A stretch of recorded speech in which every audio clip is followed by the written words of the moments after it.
Economist magazine है, sir तो पढ़ाते हैं, तो इकोनॉमिस्ट मैगजीन में अक्सर दुनिया के रेप्यूटेड जर्नल्स में शुमार होता है। इकोनॉमिस्ट मैगजीन ने एक आर्टिकल लिखा, उसका आर्टिकल का शीर्षक है what explains India's peculiar stability. Bharat की स्थिरता के पीछे वजह क्या है? ये इकोनॉमिस्ट के आर्टिकल का शीर्षक है साहब। सर आर्टिकल क्या कह रहा है? ये आर्टिकल कहता है कि हिंदुस्तान के नॉर्थ में नेपाल, पूर्व में बांग्लादेश, दक्षिण में श्रीलंका और पश्चिम में पाकिस्तान, चारों जगह अराजकता है। चारों जगह अराजकता और आंदोलन हुए। 3 जगह तो आंदोलन करके सत्ता बेदखल कर दी गई और पाकिस्तान में रोज कुछ ना कुछ होता है। तो उन्होंने पूछा भाई इंडिया में रेवोल्यूशन क्यों नहीं होता? इंडिया में ऐसा तो नहीं सब कुछ ठीक है, लेकिन यहां लोग सड़कों पर क्यों नहीं लगते? जो हमारे राहुल गांधी चाहते हैं जेंजी करके लोगों को नीचे उतारा जाए। सर उसका क्रक्स ये है, उन्होंने बताया कि दुनिया में 6.5 से 8% के बीच में ग्रो करने वाली इकोनॉमी, एक ही इकलौती बड़ी इकोनॉमी है भारत। फिर उन्होंने कहा कि एक सर्वे का उन्होंने कोट किया है इसमें। उस सर्वे ने इंडिया में एक सर्वे करते हुए लोगों से पूछा कि आप क्या खुश हैं अपने जीवन से? 1 से 10 में कितने नंबर देंगे आप? तो ज्यादातर लोगों ने नंबर 4 या 5 दिया। लेकिन उसके साथ उन लोगों ने कहा तो कि अगले कुछ सालों में हम उम्मीद करते हैं कि आप अगर दोबारा आए तो हम आपको ये 6-7 की रेटिंग दे पाए। तो ये उनके मन में ये विश्वास आज के हालात को लेकर के है कि ये बेहतर हुए हैं, ये और बेहतर होंगे, इसलिए यहां पर कभी कोई आंदोलन नहीं होता। देखिए ये बात हमेशा हम कहते हैं कि जब पश्चिम से पूछा गया था, चूंकि जब मार्क्सिज्म आया तो लोग बार बार कहते थे कि भाई जो रिवोल्यूशन होगा वो कहाँ होगा? तो रिवोल्यूशन कोई पेजेंट्री डोमिनेटेड कंट्री में नहीं होगा। रिवोल्यूशन कहाँ होगा? जहां कैपिटलिज्म अपने शुमार पे होगा, क्योंकि वो कैपिटलिज्म के अंदर ही तो एक्सप्लॉयटेशन हो रहा है। लेकिन कैपिटलिज्म ने डिस्ट्रीब्यूशन इस ढंग से किया कि बेसिक मिनिमम जो है वो सबको दे दिया। अब वो रिवोल्यूशन के लिए वो कोई जगह नहीं है। मार्केट क्या करता है कि मार्केट न ही आपके डिमांड्स को पूरा करता है, बल्कि मार्केट आपको नए नए डिमांड्स के प्रति आपको आसान्वित भी करता है। दूसरी बात आप ध्यान रखिएगा कि हो सकता है कि एक्सप्लॉयटेशन भी हो, लेकिन आपको आप फेयर डिस्ट्रीब्यूशन करते हैं, लेकिन 4 रोटी को आप 15 लोगों में फेयर डिस्ट्रीब्यूशन कर रहे हो तो कितना हिस्सा मिलेगा। लेकिन यदि वही रोटी 25 पैदा हो जाती है और मान लेते हैं कि प्रोड्यूसर जो है वो 5 रोटी या 7 रोटी अपने पास रख लेता है, बाकी लोग में डिस्ट्रीब्यूट करता है, तब भी वो डिस्ट्रीब्यूशन से उसका इतना तो बेसिक पड़ ही जाता है। जिससे आज हम बिहार के संदर्भ में ही हम बात कर रहे थे कि बिहार के संदर्भ में यदि आप देखेंगे नक्सलवाद उखड़ गया, सब चीजें बिहार से निकल गई। उसका एक बहुत बड़ा कारण यह रहा कि लोगों में मजदूरी एक बहुत बड़ा फैक्टर रहा, माइग्रेशन एक बहुत बड़ा फैक्टर रहा। लोग माइग्रेट करके बल्क में गए तो उन्होंने अपनी जो जीने की स्थिति थी, अपने घर की स्थिति थी, उन्होंने छत बना लिया, उनके घर में गाड़ियां आ गई। मुझे तो नहीं लगता कि गांव के अंदर कोई भी ऐसा घर होगा जिसके अंदर आज के दिन में बाइक नहीं हो, जो कि बाइक एक समय जो है 80-90 के दशक में बिहार में जो संभ्रांत घर हुआ करते थे, उनके यहाँ पूरे गांव में 2-4 बाइक हुआ करती थी। अब तो जिसे कह सकते हैं 400। आपने ऐसी बात याद दिला दी, मुझे बोलना ही पड़ेगा, फिर मैं बिहार जाऊंगा। बिल्कुल बोलिए। अखिलेश यादव ने एक रैली में एक बात की, आपने सुनी वो बात? उन्होंने कहा कि अरे आपके बाबा जी के जमाने में मोटरसाइकिल की क्या कीमत थी, आज कितनी है, देखो कितनी महंगाई हो गई। फिर उन्होंने कहा और तो छोड़ो, इस सरकार ने हमारे पार्ले जी पैकेट का साइज भी छोटा कर दिया। बाइक वाली बात फिर उन्होंने कहा था, मतलब मेरे बाबा ने जितने में बाइक खरीदी होगी, आज कितने में खरीदा है? मैंने आपको सेंसस का डेटा बताया है, ये हमारा सेंसस नहीं है, ये बिहार सरकार में तेजस्वी और नीतीश जी के रेजिम में था।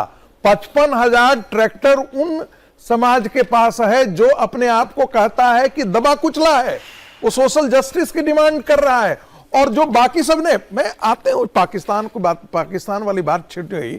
देखिए यूएई वो कह रहा है, जो अभी जो दोहा के अंदर और जो अभी तुर्की वगैरह मिलकर के जो बातचीत चल रहे थे, उसमें एक चीज निकल करके आई, पाकिस्तान ने एक्सेप्ट किया है अफगानिस्तान के, जो कि अफगानिस्तान के टेलीविजन पर यह बात चली कि भाई उसने कहा कि हमारा किसी कंट्री के साथ समझौता हुआ है और यह समझौता गुप्त है, हम तुमको ड्रोन से अटैक करेंगे ही अटैक करेंगे।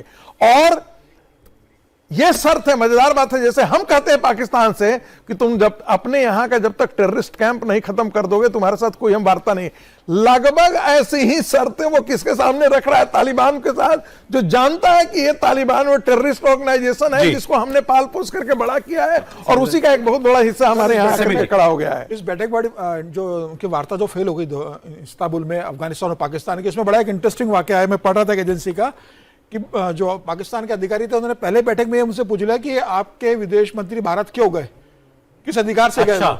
तो उन्होंने कहा भाई ये बातचीत का विषय नहीं है, हमारा सरकार है वो कहां जाएंगे हम तय करेंगे, हम तो पाकिस्तान आना भी चाहते थे लेकिन आपके किससे जो व्यवहार है इससे हमने अपना कैंसिल किया, हम भारत गए। तो बोले भविष्य में आप भारत में जाए इसके में हम गारंटी दीजिए कि आप भारत के पास कभी नहीं जाएंगे।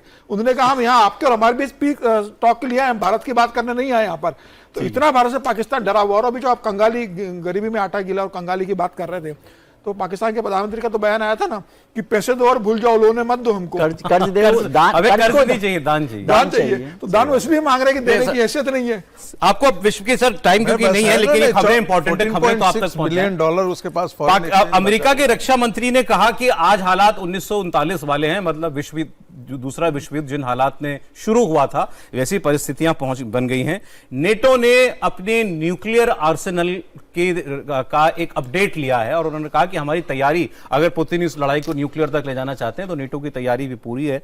तो रशिया ने एक ट्रेन पहली बार रूस से ईरान तक चलाई है और यह भारत के लिए इंपॉर्टेंट इसलिए क्योंकि ये वही north south international transport corridor है।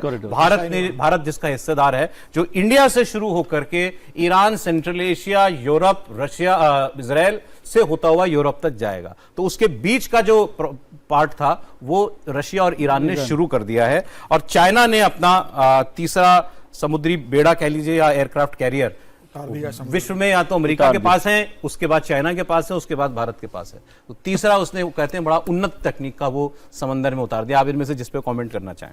लेकिन मुझे लगता है कि इसको एक लाइन में कहें तो रीअलाइनमेंट ऑफ वर्ल्ड पावर हो रहा है और ये बड़ा स्वाभाविक था। इसको आप मतलब किसी भी कीमत पर इसको टाल नहीं सकते थे, क्योंकि हम इससे देख रहे हैं कि वो विश्व युद्ध, द्वितीय विश्व युद्ध के बाद युद्ध नहीं हुआ दुनिया में, लोग समझदारी में आ गए। यूं मत देखिए इसको, दुनिया भर में इकोनॉमिक पावर का जब जब मूव दूसरी तरफ होता है तब तब इस तरह की स्थितियां बनती हैं।